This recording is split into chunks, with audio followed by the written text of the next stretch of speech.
Tinggal 3 langkah lagi. 3, 2, 1. Sophie! Ya ampun, ketahuan. Oke. Jadi, karena hari ini di sekolah aku merayu seorang teman untuk mencoba memainkan skateboardku. Tapi ayolah, bagaimana aku bisa tahu kakinya akan patah? Ups, aku sudah menelpon ayahmu dan dia mengatur pemindahan sekolahmu. Apa? Apa ibu anak-anak lain terlalu lebay seperti ibuku? Ayahku sering berpergian untuk urusan bisnis, jadi biasanya cuma ada aku dan dia. Tapi pada dasarnya kami cuma berduaan saja. Semua hal yang kulakukan sepertinya membuatnya kesal. Bermain skateboard atau berpesta, bahkan bernapas kurasa. Astaga, apa dia tidak ingat bagaimana rasanya menjadi muda? Atau dia terlahir sebagai kutu buku? Lalu setiap kali terjadi sesuatu, dia selalu menelpon ayah dan mengadu padaku. Ini dia. Oh, hai ayah. Sophie, semuanya sudah beres. Kamu akan pindah ke SMA Kings West minggu depan. Tapi ayah, aku tidak mau pindah sekolah. Kamu sendiri yang menyebabkannya, Bu Muda. Aku punya teman lama yang mengajar di sana. Aku sudah menyuruhnya untuk mengawasimu. Jadi, sebaiknya kamu jangan aneh-aneh. Dia pikir dia bisa membuatku takut. Terserah. Aku tidak takut pada guru yang rewel. Jadi, tibalah hari pertamaku di tempat ini. Dan guru yang teman ayah ini, Bu Janet Clark, tidak berhenti mewawancaraiku ke arahku. Dan dia terus memanggilku untuk menjawab pertanyaan bodohnya. Tidak, terima kasih. Aku perlu menghidupkan kelas yang membosankan ini. Jadi, ketika guru keluar ruangan, aku langsung mengoles vaselin pada tutup botol airnya. Lucu sekali melihatnya gagal membukanya dan berakhir dengan tangan yang kotor. Kemudian ketika dia bertanya kepada kelas siapa yang bertanggung jawab, aku menyeringai sambil mengangkat tangan. Di lain waktu, aku memasang trompet di kaki kursinya sehingga saat dia duduk terdengar suara yang sangat keras, seperti dia baru saja kentut. Hebat! Bagaimana bisa kamu membuat lelucon gila seperti itu? Kamu bakal lebih baik dariku. Aku membeku selama beberapa detik. Siapa cowok tampan ini dan kenapa aku tidak memperhatikannya sebelumnya? Ternyata dia adalah Dylan, dan sepertiku, dia cenderung sering mendapat masalah. Kami sedang berbicara satu sama lain dengan penuh semangat ketika aku merasakan sebuah tangan menepuk bahuku. Itu adalah Bu Clark. Dia membawaku ke koridor dan aku mengira dia akan memarahiku. Tapi yang mengejutkan, dia tak marah atau apapun. Malah dia bertanya apakah aku mengalami kesulitan. Aneh sekali. Keesokan paginya, aku hendak masuk ruang kelas ketika beberapa cewek populer menghentikanku. Siapa yang ingin kamu buat terkesan? Lebih baik ketahui tempatmu, pemula. Dia cuma orang biasa. Apa yang kamu pikirkan, Rebecca? Tidak mungkin Dylan menyukainya. Menjauhlah dari Dylan, kalau tidak. Permisi? Gadis angkuh ini baru saja berbuat macam-macam dengan orang yang salah. Dan begitulah akhirnya kami saling menjambak rambut sampai aku berhasil memegang pergelangan tangannya dan hendak memberinya lemparan bahu pamungkasku. Lalu Bu Clark turun tangan. Si ratu lebah dengan cepat meninggalkan tempat kejadian. Lalu Bu Clark membawaku ke halaman sekolah untuk berjalan-jalan. Dia memberitahuku bahwa gadis itu adalah Rebecca, mantan pacar Dylan. Oh, betapa menyedihkannya. Becky masih belum move on dari mantannya. Kemudian Bu Clark melanjutkan bertanya apakah aku benar-benar merasa baik. Karena menurutnya pasti ada alasan di balik perilaku memberontakku. Cuma begitu, emosiku menjadi lebih baik. Dan aku mengatakan betapa aku benci pindah sekolah. Dan satu-satunya hal baik tentang tempat baru ini adalah Dylan. Dan apa kalian bisa mempercayainya? Dia sebenarnya memberiku beberapa tip merayu untuk membuat Dylan terkesan. Dan juga menyuruhku mengirimnya pesan jika aku punya masalah. Mungkin aku salah mengenai Bu Clark. Dia sebenarnya cukup keren. Dan aku mulai sering berbicara dengannya. Lalu suatu hari aku tiba di rumah dan melihat pintu kamarku terbuka sedikit. Aku mengintip ke dalam dan melihat ibu di tempat tidurku. iPad di tangan, membaca buku harianku di sana. Ibu, ayolah. Apa kamu bisa memberiku privasi? Sophie, ada apa dengan acara skating menuruni bukit? Kamu mau mati? Itu bukan urusan ibu. Ibu terlalu rewel. Dia tidak mengizinkanku memakai pakaian yang kuinginkan atau bahkan menjadi fangirl terhadap idola yang kusuka. Merasa sangat kesal, aku menelpon Bu Clark untuk melampiaskan rasa frustrasi ini. Dia sangat pengertian. Lalu dia berkata, orang dewasa terkadang juga melakukan kesalahan dan kali ini ibuku yang salah. Kemudian aku berkata aku harus mendaftar untuk acara skating karena aku masih muda dan oleh karena itu aku harus berjuang untuk impianku. Aku berharap ibu memahamiku sepertimu. Kamu pasti menjadi ibu yang luar biasa. Anak-anakmu sangat beruntung. Dia terdiam sesaat lalu memberitahuku bahwa dia sangat ingin menjadi seorang ibu. Tapi dia sudah bercerai dan tidak punya anak. Adopsi aku. Aku lebih suka menjadi putrimu daripada putri ibuku. Lalu dia tersenyum lembut padaku. Berkat Bu Clark, kehidupan rumah tanggaku yang pengap terasa sedikit lebih baik. Sementara di sekolah, berkat perjodohannya, Dylan dan aku sekarang menjadi pasangan. Hore! Rebecca selalu menatapku kotor sepanjang waktu di kelas. Tapi sial, sayang. Dan hari jadi 1 bulan kami akhirnya tiba. Hari ini Dylan mengajakku makan sushi. Nyam! Tapi aku baru makan 1 gigitan ketika sosok yang aku kenal bergegas mendekat. Ibuku memelototi Dylan, lalu menyeretku pulang. Jangan pernah bicara lagi dengan anak nakal itu. Dengarkan aku. Pengacau seperti itu cuma memberikan pengaruh buruk. Putuskan hubungan dengannya secepatnya. Ini gila. Tapi untungnya Dylan mengabaikan kegilaan ibuku dan kami terus pacaran secara diam-diam. Namun suatu pagi, aku mengirim SMS dan menelpon Dylan beberapa kali, tetapi tidak ada balasan. Apakah ada yang salah? Kami baru saja mendapatkan kencan terbaik tadi malam, tapi sekarang seperti tidak terjadi apa-apa. Aku bergegas ke sekolah mencari Dylan. Dengan cemas bertanya kepada semua orang apakah mereka telah mendengar sesuatu darinya ketika Rebecca tiba-tiba mendekatiku. Dylan bisa saja mati berkatmu. Sepertinya kamu dan ibumu memang sama-sama gila. Oke, jadi ternyata setelah Dylan mengantarku setelah kencan kami, dia mengalami kecelakaan. Untungnya dia tidak terluka parah, tapi dia yakin seseorang telah merusak remnya ketika dia berhenti sebentar di kedai dekat rumahku. Dan iya, itu pasti ibuku, karena dia juga melihatnya meninggalkan toko. Bagaimana dia bisa melakukan itu? Dia menghancurkan hidupku. Dylan putus denganku tepat setelah itu. Tidak mungkin aku tetap ada di dekatnya. Jadi aku mengemasi tas dan melarikan diri ke satu tempat yang aku rasa aman. Dan disinilah aku, di rumah Bu Clark. Akhirnya damai dan tenang. Oh, apa ini? Dia terlihat sangat cantik ketika dia masih muda. Aku membalik beberapa halaman lagi. Ya, kenapa pria ini mirip ayahku? Lalu aku melihat coretan. Janet Bob selamanya. Hah? Itu ayahku. Jadi dia bukan cuma teman lamanya. Dia adalah mantannya. Sebuah pemikiran tiba-tiba muncul di kepalaku. Mungkinkah dia ibu kandungku? Mungkin ayah mengizinkanku pindah ke sekolahnya agar kami bisa bertemu kembali. Maafkan aku pasti terlalu banyak menonton drama TV. Tapi sejujurnya, betapa menakjubkannya jika dia adalah ibuku. Ibu kandungku benar-benar mimpi buruk. Aku pergi ke dapur untuk melihat Bu Clark menyiapkan makan malam. Dan mau tidak mau berseru. Bu? Dia menjadi sangat emosional lalu menarikku ke dalam pelukan hangat dan memanggilku putrinya. Tiba-tiba telepon berdering.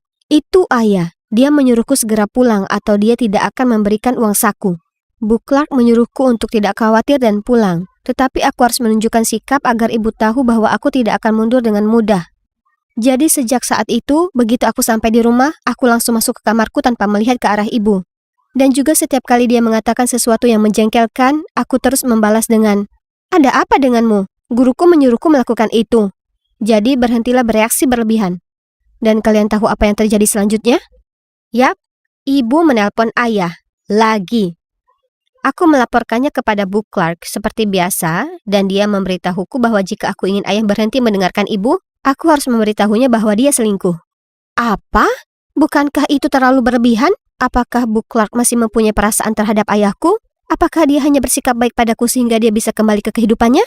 Setelah itu, aku tidak banyak bicara dengannya dan berusaha menghindarinya di sekolah demi keamanan. Namun suatu hari setelah pelajaran, aku menemukannya menunggu di lokerku dengan wajah murung. Dia bilang ini hari ulang tahunnya, tapi seperti biasanya dia tidak punya siapapun untuk merayakannya. Seandainya saja kamu berada di sisiku tahun ini, putriku. Jadi aku setuju untuk pergi makan malam bersamanya. Dan demi kenyamanan, aku membuat reservasi di restoran ibu. Mungkin ini bukan ide yang buruk. Maksudku, Bu Clark mungkin bisa menjelaskan beberapa hal padanya, kan? Mereka mungkin bisa ngobrol banyak. Tapi begitu Bu Clark masuk, wajah ibu menunduk. Janet, apa yang kamu lakukan di sini? Restoran kami sudah penuh dipesan, silakan pergi. Keduanya berdebat sebentar dan aku tidak tahan lagi. Kenapa ibu begitu kasar? Dia guruku. Ibu kemudian pergi dengan marah sementara Bu Clark dan aku mengabaikannya dan melanjutkan rencana ulang tahun kami. Tapi saat dia sedang makan hidang lobster panggang, tiba-tiba mukanya jadi aneh, kemudian muntah.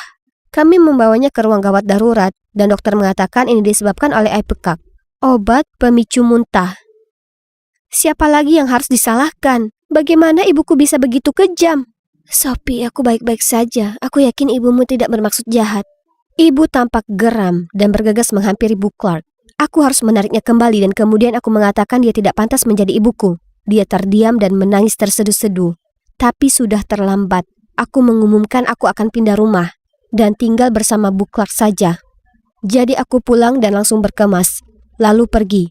Tapi ibu tidak berhenti mengikutiku sepanjang minggu itu. Itu sangat menjengkelkan. Jadi, Bu Clark punya ide baru. Kita harus pindah ke suatu tempat di mana ibu tidak bisa menemukan kita. Hah? Apakah itu agak terlalu mendadak? Tapi hanya dengan cara ini aku bisa menyingkirkan ibuku yang aneh. Jadi, kami pindah ke sebuah rumah kecil di pinggiran kota. Bu Clark merawatku dengan baik dan menyelesaikan semua prosedur perpindahan sekolahku. Beberapa hari pertama sangat menyenangkan. Kami bersenang-senang bersama. Namun, aku mulai memperhatikan hal-hal kecil yang aneh. Seperti dia memberiku pizza setiap hari. Cuma pizza dan pizza. Dia juga memaksaku memakai pakaian usang ini dan memanggilku pangsit, nama panggilan yang aneh. Awalnya aku hanya bertanya-tanya kenapa dia melakukan itu, tetapi kemudian hal itu mulai menggangguku, jadi aku memintanya untuk berhenti. Tapi yang mengejutkanku, dia mulai menangis. Sepertinya aku terjebak dengan panggilan jelek ini. Segalanya di rumah tampak tidak menyenangkan dan sekolah baru sama buruknya. Sejak hari pertama, aku kembali menjadi sasaran gadis-gadis jahat. Namun suatu hari, ketika mereka mencoba menghentikanku melewati mereka, salah satu wajah mereka tiba-tiba menjadi pucat. Hah? Bukankah itu kaos lama Alice yang kotor? Alice siapa? Kau tahu Alice? Si bodoh itu. Dia memakai kaos yang sama persis dengan tulisan smart tercetak di atasnya. Aku mengingatnya dengan jelas ketika aku sering menertawakannya betapa kurang ajar gadis bodoh yang mengenakan kaos sambil berkata smart. Ya Tuhan. Ya Tuhan, bahkan bekas puntung rokokku ditutupnya masih ada. Tapi dia sudah mati. Kemudian mereka semua saling memandang dengan ketakutan dan lari. Hah? Rasa dingin merambat di punggungku. Aku tidak tahu siapa Alice ini dan aku tidak mau tahu. Satu-satunya hal yang aku tahu adalah aku harus segera keluar dari tempat ini. Jadi aku bergegas pulang untuk mengemas barang-barangku sebelum Bu Clark pulang kerja. Tapi sudah terlambat. Pangsit, kamu mau kemana? Kamu harus tinggal bersama ibu. Kemudian dia segera mengunci pintu, menyeretku masuk dan mulai bertingkah seperti psikopat. Makanlah pangsitku, kenapa kamu begitu sedih? Ini pizza seafood, kesukaanmu. Maaf tidak membiarkanmu makan sebelumnya, tapi sekarang kamu dapat memperoleh semua yang kamu mau. Aku akan membelikan ini untukmu setiap hari. Karena panik, aku tidak tahu bagaimana cara bertahan melawan wanita gila ini ketika seseorang menendang pintu. Itu adalah Dylan, diikuti oleh orang tuaku. Sophie, ini dia anak kami. Oh, terima kasih Tuhan. Aku mendorong Janet menjauh dan langsung berlari ke arah mereka. Tapi bagaimana mereka bisa menemukanku? Aku memutuskan untuk menyelidiki kasus remku yang rusak lagi. Karena beberapa hari setelah kecelakaan itu, aku kembali ke kedai. Dan seorang kasir bertanya apakah aku dan ibuku pulang dengan selamat beberapa hari yang lalu. Dia melihat seorang wanita yang mengaku sebagai ibuku, berjuang dengan sepeda motorku. Bilang ada masalah dengan sepeda motorku. Kedengarannya terlalu mencurigakan, jadi aku meminta mereka untuk memeriksa CCTV. Dan pelakunya bukan ibumu seperti yang kita duga, tapi dia. Hah? Kenapa? Dia membantu menjodohkan kita. Kenapa dia mau menyakitimu? Entahlah, mungkin dia mau semua orang salah paham dengan menyalahkan ibumu. Untungnya ponsel kita masih berbagi lokasi sejak kita kencan, jadi aku menemukanmu tepat waktu. Terima kasih banyak, Dylan. Ayahku dengan marah menatap Bu Clark. Janet, hubungan di antara kita sudah berakhir beberapa dekade yang lalu. Tolong tenangkan dirimu.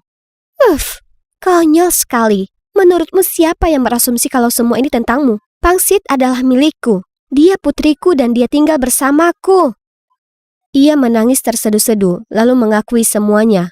Mulai dari merusak sepeda motor Dylan hingga memasukkan obat muntah ke dalam makanannya sendiri untuk membodohi orang. Aku sudah mencoba semuanya. Aku tidak percaya.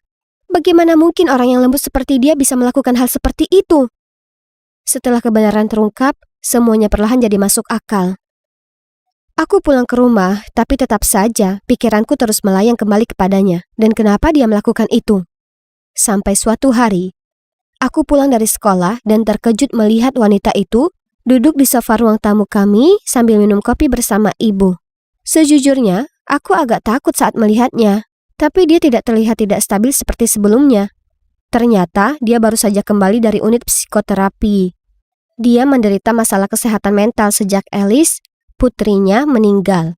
Alice atau Pangsit adalah seorang remaja yang keras kepala, sama sepertiku. Dan karena ketegasan ibunya, dia pernah meninggalkan rumah dalam keadaan marah. Dan tidak pernah kembali karena dia mengalami kecelakaan mobil yang parah malam itu.